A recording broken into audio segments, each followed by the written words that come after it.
Last speaker, but very important and interesting topic is Dr. Chitranjan Mishra. He's a senior consultant, the Retina Department of Arvind Eye Care Systems, and he is going to dwell on microperimetry and its application in ophthalmology. Look forward to your interesting talk, Dr. Chitranjan. Thank you, madam.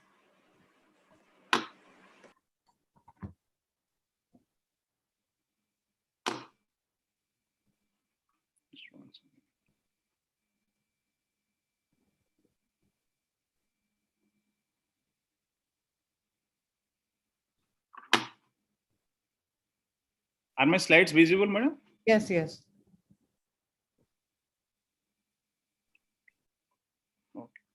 Good evening, one and all. I'll be talking on microperimetry and its applications in ophthalmology. No financial interest. I must thank Chitra madam, AIOS team ARC, and Dr. Naresh sir, our HOD here, Dr. Anirban, my colleague, and Sister Sornam, who has helped me in this presentation. So what is microperimetry? This is something different from what we have been listening for the kind of past few minutes.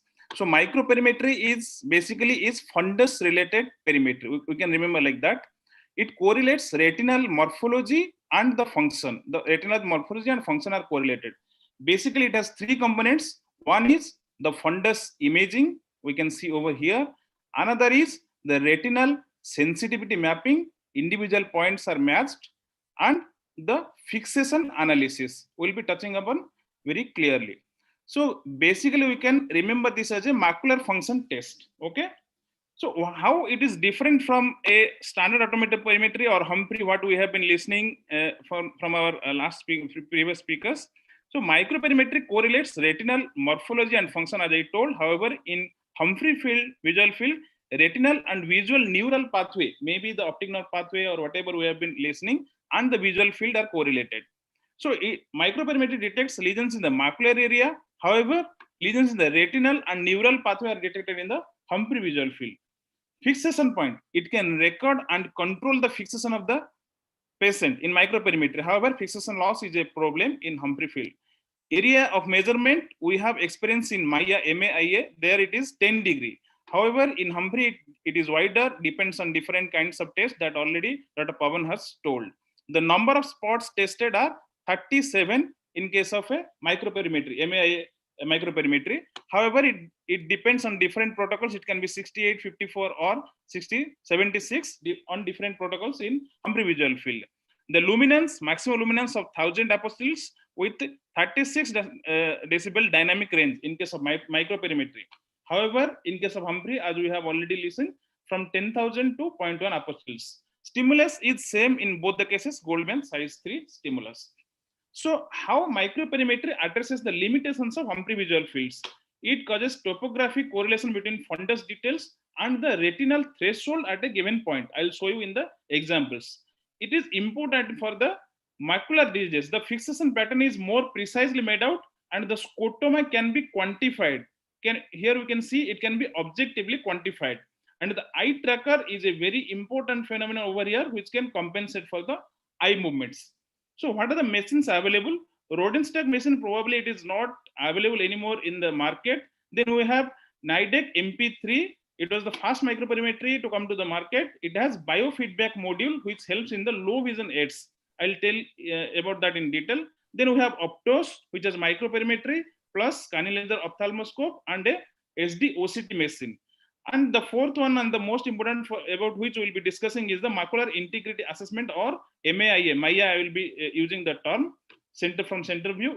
It has also scanning laser ophthalmoscope and it has biofeedback module, which is helpful in the low vision aids. Specifications about Maya, no financial interest, I have already told. It has a confocal SLO imaging system for the retina. It has programmed and custom tests, both are available.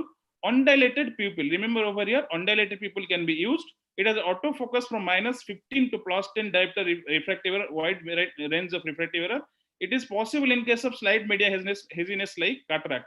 Duration of test around 3 minutes it prescribes, but roughly around 5 minutes or something it can be completed. So it's a very precise test. And 36 into 36 degree, the fundus imaging is possible. The SLO imaging I was telling. Microperimetry 10 degree into 10 degree, because I told you it is a macular function test basically, unlike what we have been listening till now, the wider field of vision.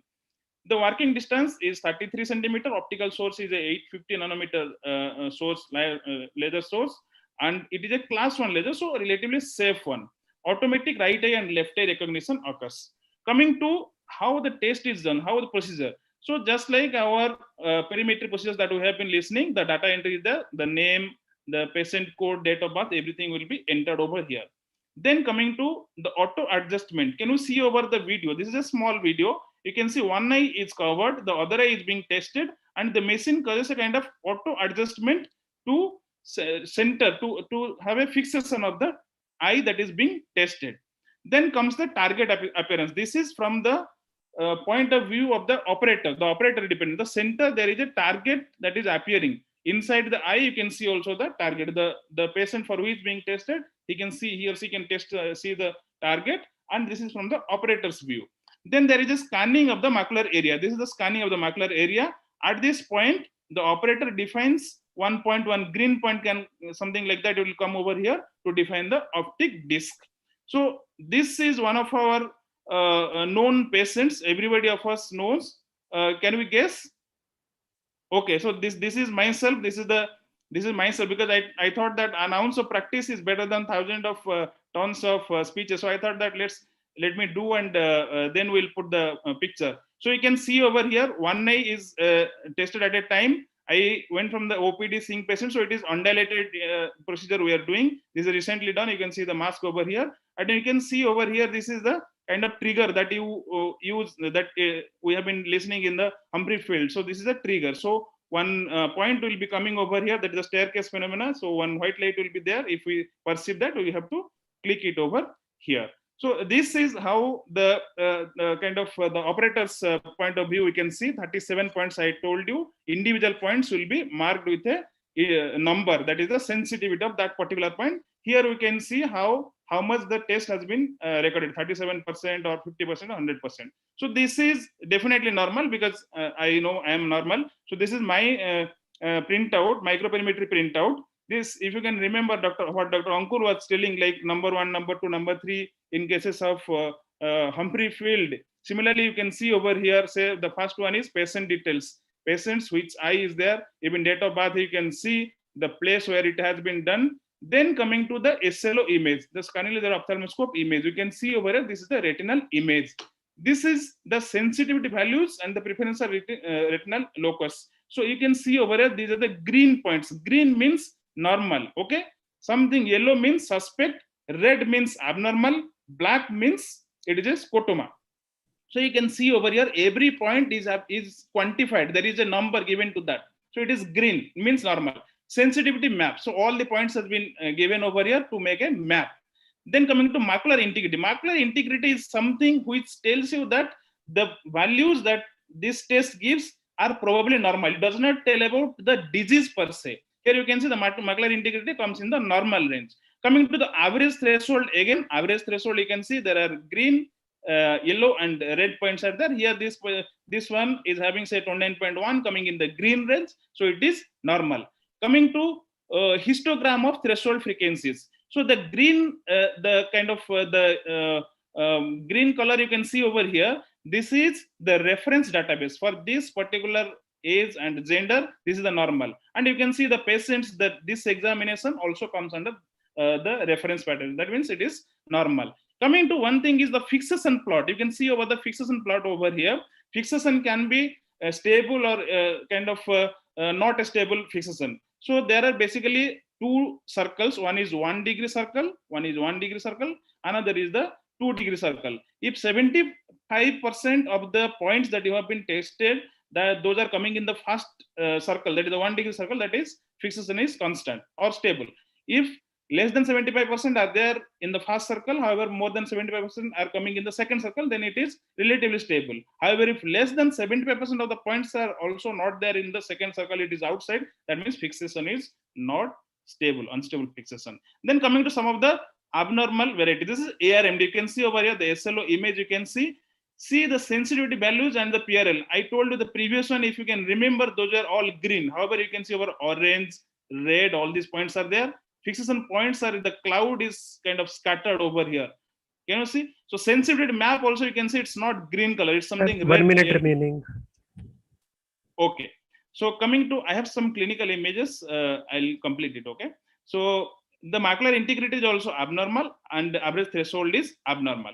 Coming to, this is a case of BRBO. You can see over here, definitely it is a BRBO. Again, you can see the particular point over here. It is normal. Coming to, this is another case of BRBO and CME. You can see over here, this is a kind of scotoma. The black color is a scotoma over here. This is a case of macular hole. You can see the central scrotum over here. You can quantify the numbers over here. Coming to, this is a case of RP rib. There is a large tear over here. This is a OCT, and this you can see the corresponding to the area of the tear. There is a scotoma, large scotoma. This case was operated by Dr. Naresh sir. This is a case of traumatic macular hole post surgery. You can see the macular hole is closed. However, superiorly, if you can see, there is a large area of scotoma because there is a traumatic degeneration. Moderate NPDR with DME. You can see over here the DME, there are red color spots over. This is not normal. And the histogram of threshold frequency, you can see these are abnormal, definitely. Optic neuropathy. Here, I want to focus one thing over here. The Dr. Jasprit was telling the centrocecal scotoma. You can see over here, this is something called scotoma. This is related to neuroophthalmology. Uveitic, this is a case of GHPC. You can see there are a lot of areas of degeneration over here. You can see all black areas. These are all scotoma. Okay. And the fixation plot is also limited to the available macular area.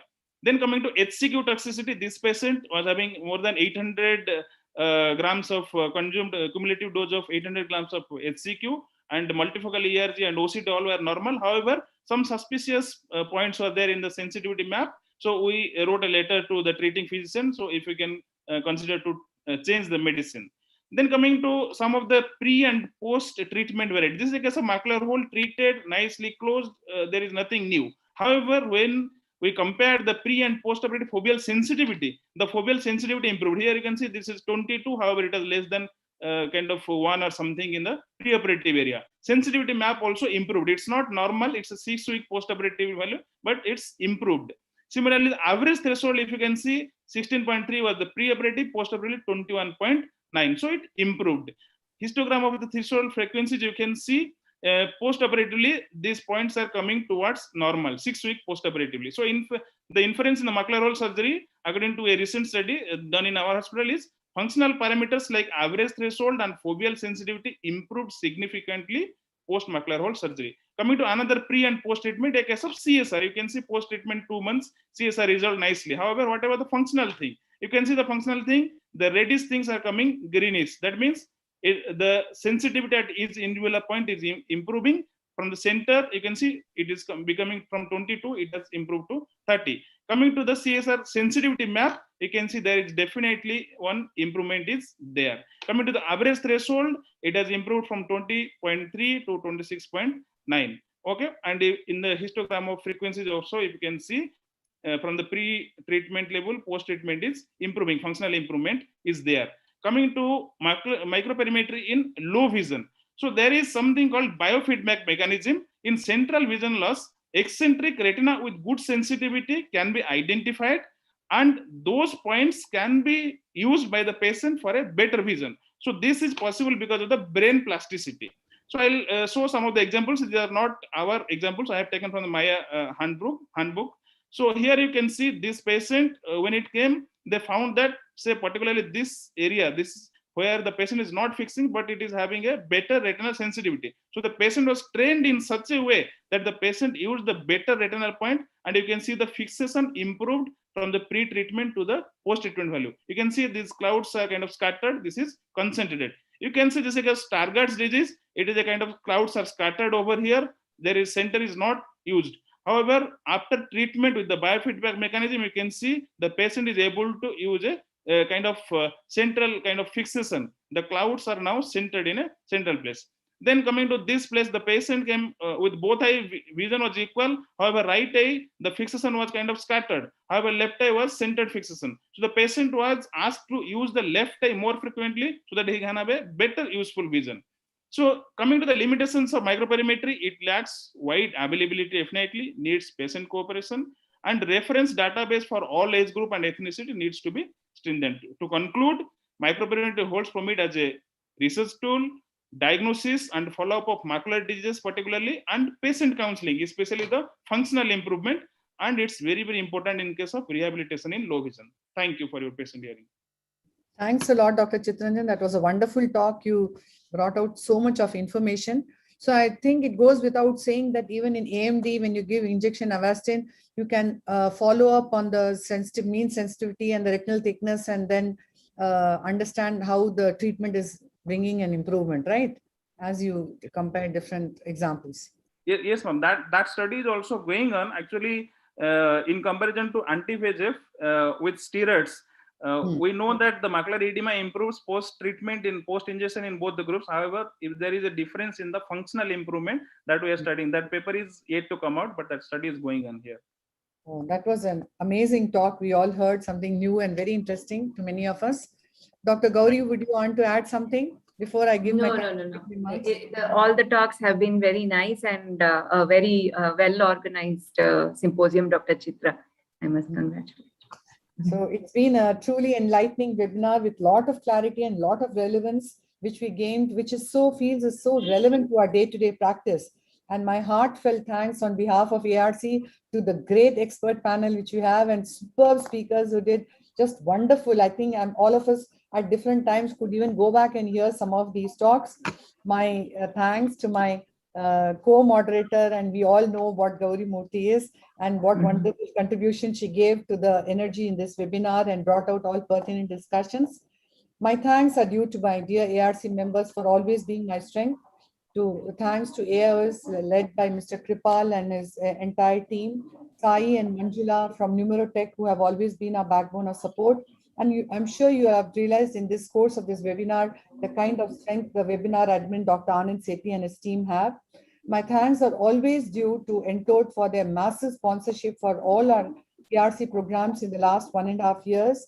And finally, and most importantly, if I've done what little I did in this last 1.5 years, it's because of the great attendance and the great energy which I derive when I see the numbers attending, and even later on when I see the numbers going up in the ARC website and the YouTube. Thank you, one and all of you. Thanks so much. Thank you, ma'am. Thank you. Thank you, one and all of you.